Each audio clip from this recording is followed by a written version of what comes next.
book of Leviticus. We know you've been avoiding it because it's weird. So let's fix that. Now remember, the story of the Bible began with humans in God's presence, but they were banished because of their rebellion. However, God wants to be in relationship with us, so he chooses one family that he will use to restore the world back into his presence. And so God's presence comes to dwell in a tent right in the middle of Israel. And that's great.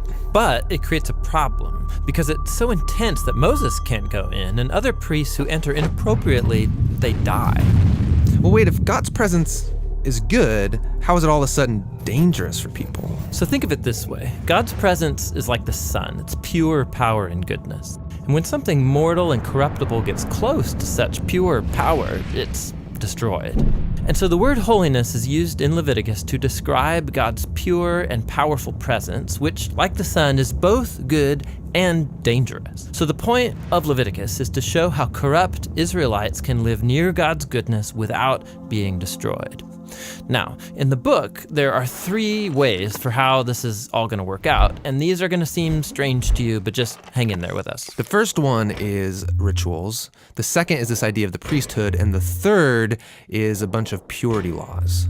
Now, the book is broken up into 7 sections, and each solution is explored in 2 sections of the book. The rituals are here, the priests are here, and the purity laws go here. Now, the first solution, rituals, involves a lot of animal sacrifices. And so Leviticus begins with detailed instructions for how to make these sacrifices. Some are ways of saying thank you to God, and others are simply ways of saying, I'm sorry. And here at the end of the book, there are some more rituals. These are about observing sacred days and festivals. They're all celebrations that retell some part of the story of how God rescued Israel and set them apart from the nations. The second solution to the holiness problem has to do with priests.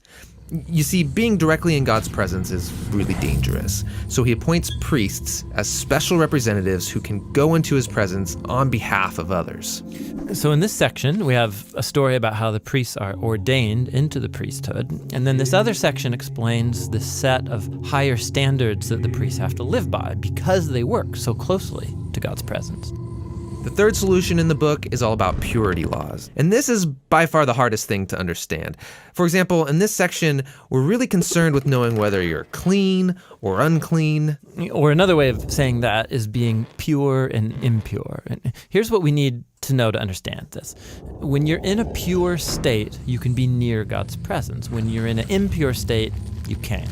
And so it was really important for Israelites to know what state they're in at any given moment. So the first thing we have is a list of pure and impure animals. Yeah, this list of animals is divided up by where they live. So on the land, in the sea, in the air. And the text is just not clear about why certain animals are impure or why touching or eating them makes you impure. What is clear, however, is that avoiding these creatures will set Israel apart, and it will remind them that God's own holiness should affect every part of their lives, including what they eat.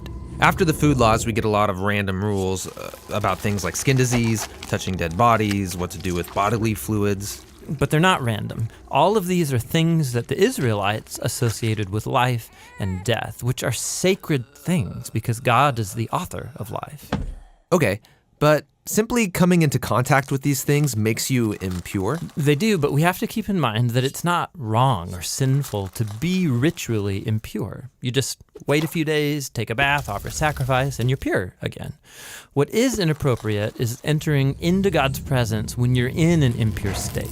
Now, there's more purity laws over here in this section. Yeah, these focus on Israel's moral behavior. So these are laws about social justice, healthy relationships, having sexual integrity. Living by these laws will make Israel into a morally pure people who can live near God's presence.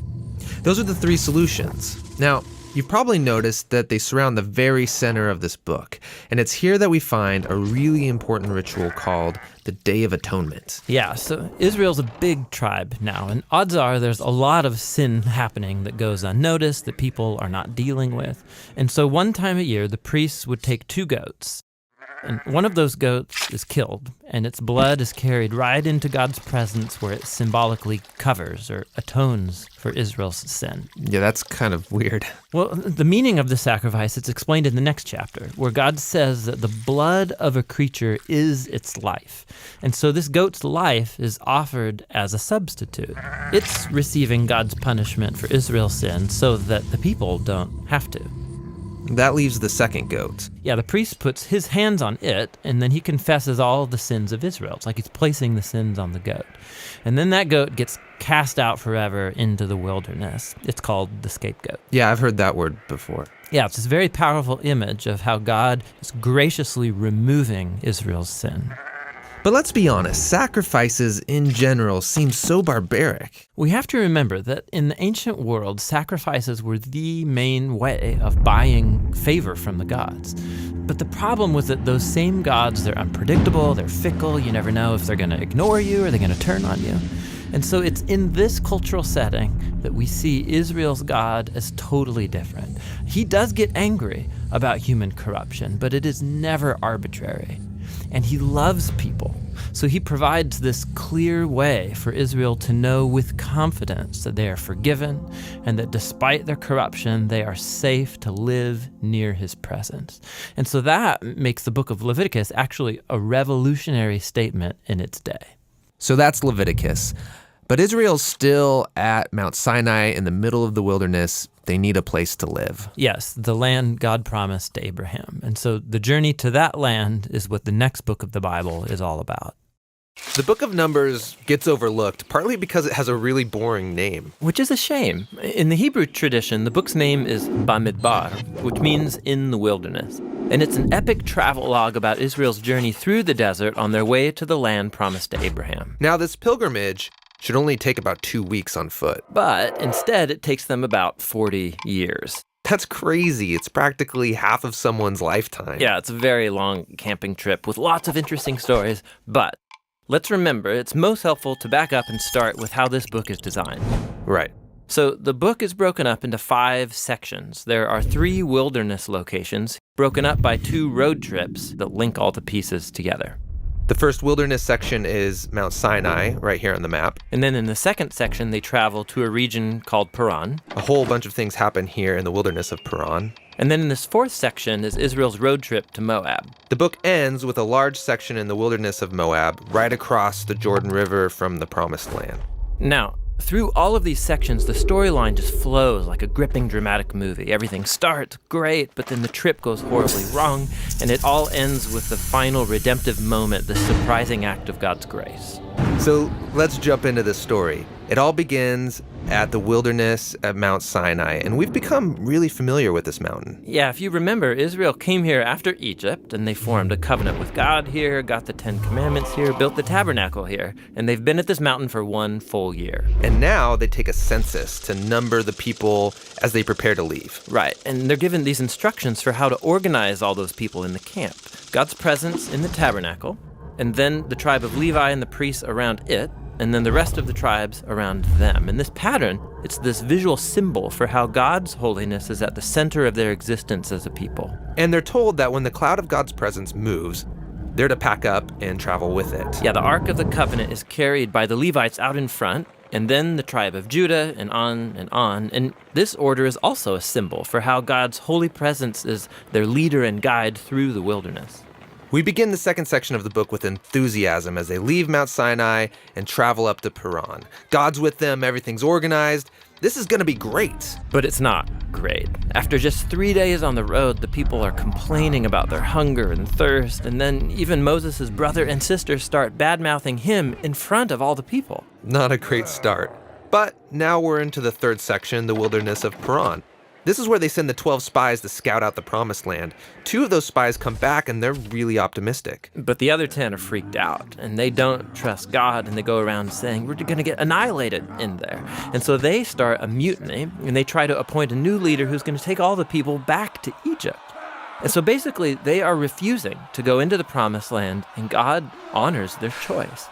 He says that this generation is going to wander for 40 years and die in the wilderness, and only their kids will get to enter the promised land. You know, this story here gets brought up many times in the Bible by different authors. Yeah, and it always serves as a reminder that while God remains faithful to his people and his promises, he will honor their choices. He'll let them waste their whole lives if they choose to live in rebellion.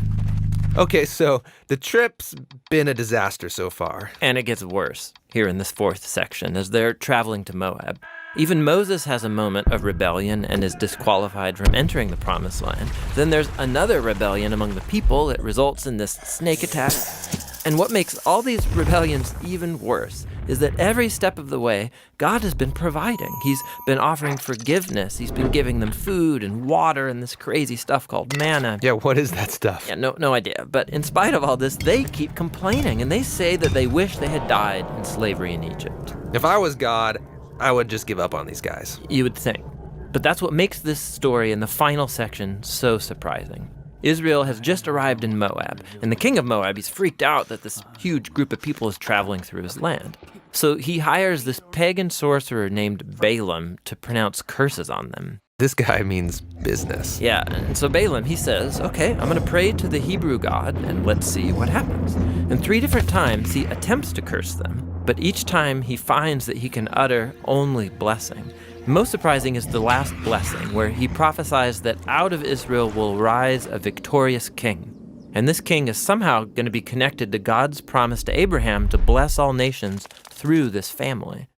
So here's Israel rebelling down in the camp, totally unaware that up in the hills, God is protecting and even blessing them. The book ends here in Moab. Israel's getting ready to go into the promised land. They count up everyone again, just like at the beginning. They're leaving the old generation behind, including Moses. But before they leave Moses, he gives them his last words of warning and wisdom. And that speech is what the next book, Deuteronomy, is all about. The book of Deuteronomy, the epic conclusion to the Torah, and spoiler alert, Moses, he's going to die. Now, in order to understand this book, we need to remember the story so far. So Israel has escaped from slavery in Egypt. Then they spend 1 year at Mount Sinai. This is where they made the covenant with God to obey all of these laws. Then they wander around the desert for 40 years before they make it to the Jordan River, which is right across from the land God promised them. They're ready to go in. This is where the book of Deuteronomy begins. And what this book is really is a speech. Moses gives these final words. It's like a pep talk to the new generation of Israel that's about to go into the land. And the speech, it's broken up into 3 large sections. So Moses begins the first part of the speech with a somber tone because he's highlighting Israel's rebellion and resistance, which has been going on for the last 40 years. And that sets up the rest of this opening section, which is Moses' challenge to this new generation to be different from their parents and to respond to God's grace with love and obedience. So he reminds them of the 10 commandments, like the basics of the covenant, and then he gives them this very famous line. Listen, O Israel, the Lord is our God, the Lord alone. Love the Lord your God with all your heart, with all your soul, and with all your strength. Now, in Jewish tradition, this is called the Shema, because the first Hebrew word in this line is Shema Yisrael.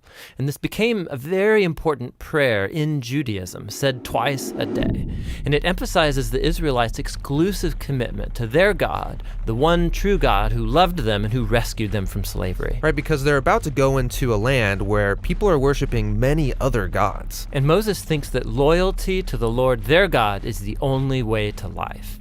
Now, notice these key words in the Shema, listen and love. You're going to find these words all over this opening section of the speech. The word listen in Hebrew means more than just let sound waves come into your ears. It includes the idea of responding to what you hear.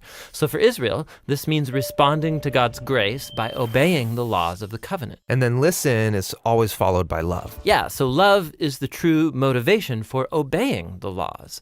Israel won't obey without love, and they don't truly love if they don't obey. So there's this tight connection between loving and listening that runs through the entire book. And so Moses tells them that if they do listen and love, they will fulfill their original calling as the family of Abraham, to show all of the nations the wisdom and justice of God, and so become a blessing to them. The second big section in Deuteronomy is a large block of laws and commands. And this is where the book gets its name. Deuteronomy means a second law. And it's because many of these laws we've heard before. In fact, in the first line of the book, we're told that Moses is here explaining or clarifying the laws. So he's repeating and expanding on the laws, making them relevant to this new generation. There's laws about how Israel's to worship God, laws about their leadership structure, laws about social justice, and then some more laws about their worship. Now, after all of the laws, Moses warns Israel of the consequences of their obedience or disobedience, or in his words, the blessing or the curse. If they listen and love, they will experience blessing and abundance in the land, and if they don't, there's going to be famine and plagues, and they'll be forced off their land into exile. And that brings us to the final section of his speech. Yeah, here Moses says, I set before you today life or death, blessing or curse. So choose life.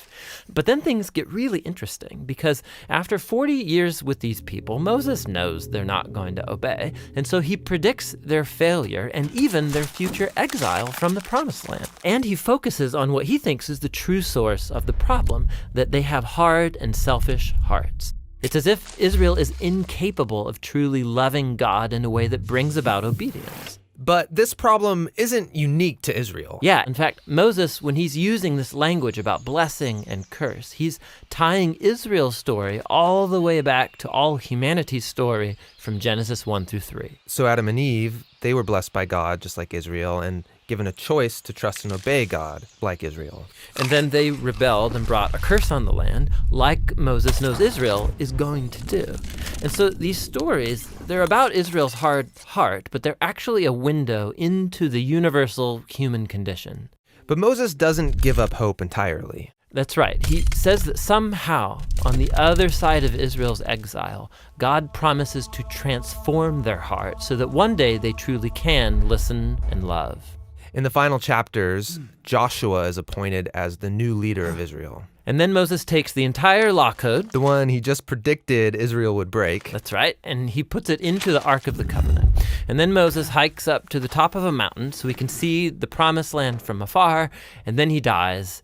And that's how the Torah ends. Which is a strange place to end the story. I mean, it's right there at the climax. Will they obey the laws and live faithfully in the land or not? Well, the story does continue right into Joshua, the next book of the Bible. But this is the end of the Torah, and it's been ended here for a reason.